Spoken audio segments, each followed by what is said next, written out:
প্রশাসন মন্ত্রণালয়ের ব্রিফিংয়ে এই সিদ্ধান্ত জানিয়েছেন সচিব মোহাম্মদ মোখলেসুর রহমান।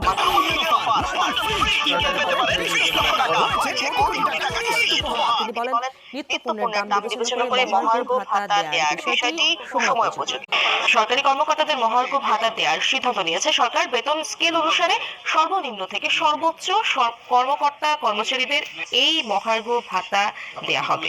কর্মকর্তা ও কর্মচারীদের আলাদাভাবে দুই ভাগে ভাতা দেওয়া হবে। পেনশন নাও মহার্ঘ ভাতা দেওয়া হবে। সচিব কথা বলেন বঞ্চিত কর্মকর্তাদের পদোন্নতির বিষয়ে গঠিত কমিটির দেওয়া সুপারিশ নিয়ে। তিনি আরো বলেন, সুপারিশ অনুসারে এটি বাস্তবায়ন হবে। প্রধান উপদেষ্টা আমাদের প্রতিবেদন অনুসারে জনপ্রশাসন মন্ত্রণালয়ের নির্দেশনা আসতে একদিনের মধ্যেই প্রজ্ঞাপন জারি হবে। আমাদের যে কমিটিটা করা হয়েছে এটা জমা দেওয়ার পরে যে শেষ হয়ে গেছে তা না, এই একটা 15 দিন টাইম দিচ্ছি। এই টাইম সব মন্ত্রণালয় থেকে এসে গোছায় আমরা ওই